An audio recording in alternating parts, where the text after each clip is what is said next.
안녕하세요. 이해 지니어스 선생님입니다. 오, 너 이해되니? 천재인데 지니어스야의 이해 지니어스 선생님이에요. 요새 온라인 수업 하느라 또 코로나 때문에 어디 나가지도 못하고 많이 힘드시죠? 이럴 때 책을 많이 읽으시면 정말 여러분에게 도움도 많이 되고 여러분의 인생이 윤택하게 될 것을 믿습니다. 자, 선생님이 그간 읽었던 좋은 책들이 있어서 좀 소개를 해주려고 해요. 자, 첫 번째 책은요, 여러분도 충분히 읽을 수 있는 청소년 도서예요. 유원이라는 책인데요. 이 유원의 작가님은 백온유 작가님이에요.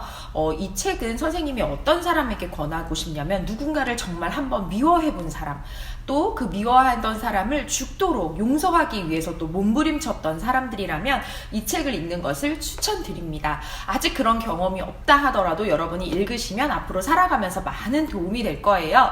이 책은 우리가 뉴스에서 가끔 볼 수 있는 그런 그런 내용이거든요. 어떤 한 그 누나랑 언니랑 그리고 아주 어린 6살의 그런 작은 유치원 동생이 같이 낮잠을 여름에 자고 있었다가 아파트 윗집 할아버지가 담배를 피우다가 버린 그 꽁초가 바람을 타고 그 집 안에 들어와서 거실에 와서 막 불이 붙어서 엄청난 불이 나게 된 거죠. 그때 이 언니는 이 동생을 살리기 위해서 물을 묻힌 그 이불에다가 아기를 돌돌 싸서 밖으로 던지게 되는데 어차피 타 죽는 것보다 나으니까. 근데 그때 지나가던 남자 행인이 그 아이를 받아요. 그리고 그 아이는 기적적으로 무사하게 살아나지만 그 아이를 받았던 남자는 다리 한쪽이 으스러지는 장애인이 되죠. 이 이후의 이야기를 다루고 있습니다. 그 언니는 그 불 속에서 죽게 되었고 살아남은 이 아이 유원에 대한 이야기인데요. 살아남은 유원이와 그 가족, 그리고 그를 살린 어떤 아저씨와 또 그 아저씨의 자녀들과의 그런 갈등과 아픔과 상처와 미움이 어떻게 해결되느냐가 보여져요. 이 유원이라는 아이는 살아남았지만 자기가 그런 상황에서 살아남았기 때문에 언니의 몫까지 잘 살아야 하고 또 그 아저씨로부터 그 막 물질적인 요구를 받는 그 어려워하는 부모님을 보면 엄청 많이 마음이 어렵고 그 아저씨도 미워하고 언니도 미워하는 마음을 갖는데 이 아저씨의 자녀들과 친하게 친구가 돼요. 그 과정 속에서 이 아저씨와 또 언니를 용서하고 또 이제 진정으로 언니에게 고마워하는 굉장히 멋진 책이에요. 이 책 진짜 너무 재밌게 봤거든요. 이 책에서 선생님이 아주 좋았던 거 한번 읽어드릴게요. 이 유원이 마지막 장면에서 그 친구 수연이랑 또 정연이랑 함께 그 남해에 가서 이 패러글라이딩을 하게 되거든요. 패러글라이딩을 하면서 쓴 글이에요. 바람의 저항을 받았다. 이렇게 가벼워져 본 적은 처음이었다. 아래로 울창한 숲이 펼쳐지다가 어느샌가 바다 위를 날았다. 바다가 이렇게 넓구나. 바닷물은 푸르게 반짝거렸다. 패러글라이더가 내 뒤에서 나를 단단히 받쳐주고 있었지만 그 순간 나는 처음으로 온전히 내가 혼자라는 생각이 들었다. 바다 표면과 부딪힐 것 같다고 생각하는 순간 가까스로 다시 하늘로 솟구쳐 올랐다. 나는 높이를 모르고 계속 구름과 가까워지고 있었다. 언니를 생각하니 언니가 내 위에 앉아 있었다. 언니, 하나도 안 무섭지? 응. 나는 처음으로 그리고 진심으로 언니의 용기를 담고 싶었다. 이 모든 것들을 누리게 해준 언니를. 나는 새롭게 태어나는 기분이었다. 아무튼 정말 너무 추천하는 책이에요. 너무 재밌고 그 뉴스에서 보던 그런 일들의 후에 그 사람들의 삶이 어떤지를 그려주고 있는 건데 선생님은 작가님들한테 너무 고맙더라고요. 우리가 사실 그 뉴스 같은 데 보고 굉장히 어떤 그 슬픈 일들을 보고 마음 아파하지만 또 그 순간이잖아요. 우리는 잊어버리고 살아가는데 사실 거기서 살아남은 사람들 혹은 상처 입은 사람들도 계속 살아갈 텐데 그들의 삶이 어떠할지를 이렇게 그려주는 작가님들이 있어서 선생님은 너무 다행이고 고맙다는 생각을 했습니다. 예, 두 번째 책은 세계를 건너 너에게 갈게예요. 이꽃님 장편 소설 이꽃님 작가님의 책이에요. 이 책 너무 좋아요. 선생님이 이 책도 정말 단숨에 읽었는데요. 이 책은 우리 반 친구도 선생님이 소개를 해줬거든요. 선생님 책을 읽으면 대부분 친구들에게 소개를 해주는데 이 책을 소개받은 우리 반 친구들이 이 책을 계속 많이 읽고 있고 또 읽은 친구가 이 책은 내가 소장하고 싶어 계속 또 읽고 싶어 해서 책을 아버지한테 사달라고 해서 책도 집에 가지고 또 읽고 있더라고요. 감동입니다. 자, 이 책은요, 정말 약간 판타지가 섞여 있는 그런 소설이에요. 선생님은 굉장히 그런 장르를 좋아하는데, 왜냐면 우리가 살고 있는 세상 역시, 사실 기적이 가득한 곳이거든요.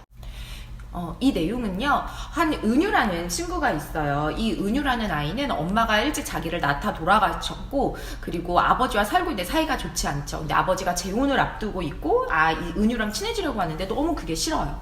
그런데 아빠가 느리게 가는 우체통에 편지를 서로에게 써서 넣자고 하는데 너무 싫었죠. 그래서 막 자신의 화나는 감정을 써서 편지를 넣는데, 그 편지가 글쎄 1980년대를 살고 있는 그 은유라는 어떤 초등학생에게 전달이 된 거예요. 얘는 2010년도에 살고 있는데 믿어지지가 않는 일이죠. 거의 30년 전으로 편지가 도착을 한 거죠. 서로는 믿어지지 않고 너가 거짓말하는 거지, 너가 거짓말하는 거지 했지만, 실제로 진짜 2010년에 사는 은유가 또 1980년대에 살고 있는 어떤 은유라는 초등학생에게 편지를 서로 쓰고 있는 게 확인이 되면서 이제 이 둘은 계속 편지를 주고받게 됩니다. 너무 재밌죠. 그런데 이 편지를 주고받는 과정에서 이 고등학생이었던 은유가 이 현실에서 과거에 있는 어떤 은유에게 편지를 쓰는데, 이 아이는 초등학생이었다가 중학생이 됐다가 고등학생 친구가 되고, 또 여기 시간은 더 빨리 흘러서 대학생이 돼요. 그러면서 이 은유에게는 동생이었다, 친구였다, 언니가 되는데, 그 언니한테 부탁을 하죠. 과거에 우리 엄마를 좀 찾아줘. 나 우리 엄마가 너무 궁금해. 아빠가 엄마에 대해서 말을 해주지 않아. 그래서 이 과거에 있는 은유는 현재를 살고 있는 이 은유에게 엄마를 찾아주기 위해서 여러 이렇게 아빠와 친하게 돼요. 은유의 아빠와. 근데 이 나중에 알고 보니까 이 과거에 있었던 그 은유는 진짜 현재 살고 있는 은유의 엄마였어요. 그리고 아버지와 사랑에 빠져서 결혼을 했는데, 이 엄마가 아이를 가졌을 때 암인 걸 알게 되죠. 의사 선생님이 말합니다. 당신의 목숨을 살리겠습니까? 뱃속에 아이를 낳겠습니까? 엄마는 1초의 망설임도 없이 아이를 낳기로 결심합니다. 그러고 엄마는 아이를 낳다가 세상을 떠나죠. 그 아이가 바로 은유예요. 엄마가 똑같은 이름을 은유에게 줬어요. 너무 가슴이 아프고 또 저 감동적이었던 게, 이 엄마가 은유가 태어나서 그 모습을 다 보진 못하지만 이 자신의 엄마의 초등학생이었던 엄마의 모습과 그리고 어른이 됐을 때 엄마까지 계속 편지를 주고받는 건, 내가 태어날 아이와 내가 계속 편지에 연락을 주고받았던 건 정말 기적이죠. 이 책에서 그런 말이 나와요. 어쩌면 사람들은 기적을 받아들일 준비가 되어 있지 않아서 기적을 누리지 못하는지 몰라. 세상에는 기적이 정말 많이 열릴 수 있는데 사람들이 기적을 받아들일 준비가 되지 않은 거죠.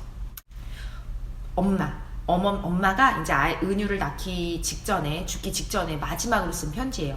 우리 은유, 먼 미래에서 날 기다리고 있을 내 딸. 내 생각을 하니 내 슬픔이 너에게 갈까봐 슬퍼할 수 없었어. 내가 몸을 움직일 때마다 내 뱃속에 너라는 생명이 있다는 걸 하루에 몇 번씩 느낄 수 있었으니까. 그러고 나니까 그제야 알겠더라. 뒤엉켜 있던 퍼즐들이 제자리를 찾아가고 있다는 걸. 그 먼 시간을 건너 네 편지가 나에게 도착한 이유를. 너와 내가 사는 세계의 시간들이, 우리 그 모든 순간들이 모여있는 힘껏 너와 나를 이어주고 있었다는 걸. 우린 벌써 한 번의 기적을 만났고 그 기적이 우리를 평생 둘러싸고 있을 거니까.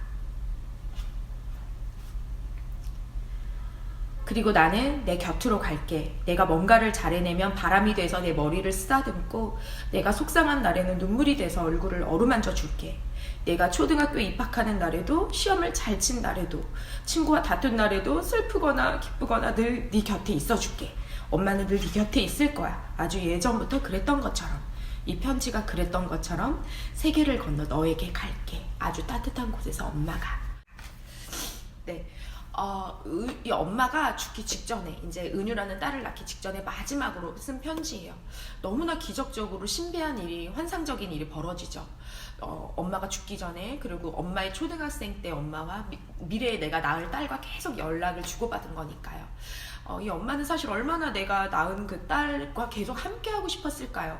하지만 병으로 그렇게 하진 못했지만, 이렇게 편지를 통해서 세계를 건너, 정말 말도 안 되게 몇십 년을 건너 연락이 되었던 것처럼 엄마는 죽고 없어지지 않고, 너가 있는 그 모든 순간에 내가 너와 함께 있겠다고, 이 세계를 건너 너에게 가겠다는 이 마지막 편지가 정말 지금도 눈물이 많이 나요.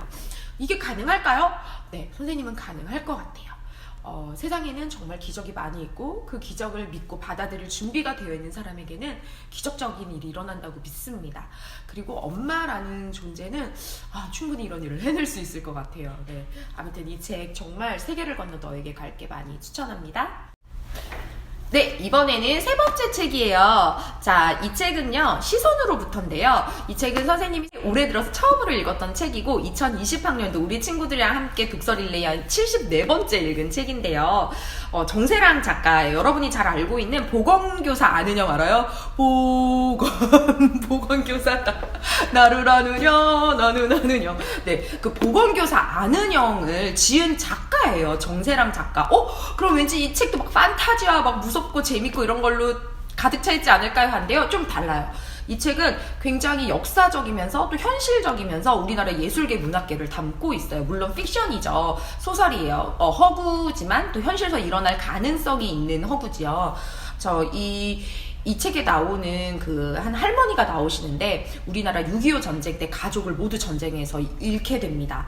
인민군에게 이렇게 죽게 되는데 그때 이제 여기서 살 수가 없게 돼가지고 이제 하와이로 멀리 이민을 가는데 거기서 독일의 유명한 미술가 마티아스를 만나게 되고 또 거기서 생활을 하는데 학위를 따는 동안 굉장한 차별과 인종차별과 그리고 또 그 마티아스에게 정신적인 학대도 그리고 실제적으로 여기 학대도 당하고 하거든요.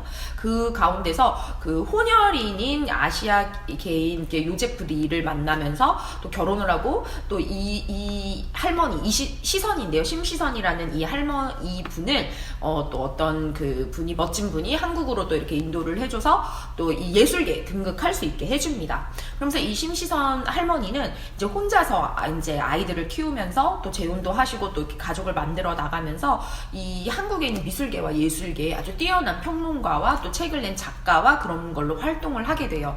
그 이제 할머니가 돌아가시게 되고 10년이 지났을 때 이제 이분의 딸들이 우리 어머니 제사를 드리자. 한 번도 제사를 드리지 않았거든요. 날 제사 드리지 말라고 해서. 근데 그걸 하와이에서 드리자고 합니다. 그래서 하와이에서 이 심시선 할머니가 돌아가신 10주년 제사를 드리게 되는데 일반 제사와 달라요. 하와이에 살았던 이 할머니 그리고 이 할머니의 평생을 가족들이 이제 추억을 하면서 할머니가 좋아할 만한 것들을 가지고 와서 그 할머니를 기념하는 그런 제사를 드리게 되죠. 너무 멋지지 않나요? 그런 제사는 정말 드려도 될 것 같아요. 제목이 시선으로부터예요. 그래서 선생님 그래서 다른 사람들의 시선으로부터 뭐 자유로워지는 그건가? 그것도 있어요.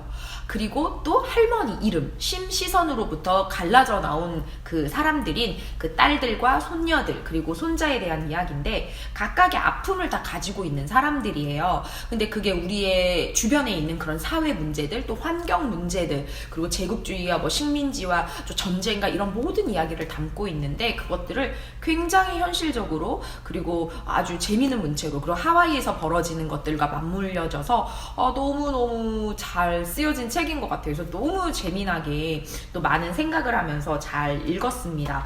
이 책도 선생님이 너무 읽으면서 좋았던 장면들이 참 많거든요. 이 심시선 할머니의 이야기를 좀 해드릴게요. 빛나는 재능들을 바로 곁에서 지켜볼 수 있었던 것은 행운이었다. 누군가는 유전적인 것이나 환경적인 것들 또는 그 모든 걸 넘어서서는 노력을 재능이라 부르지만 내가 지켜본 바로는 질리지 않는 것이 가장 대단한 재능인 것 같다.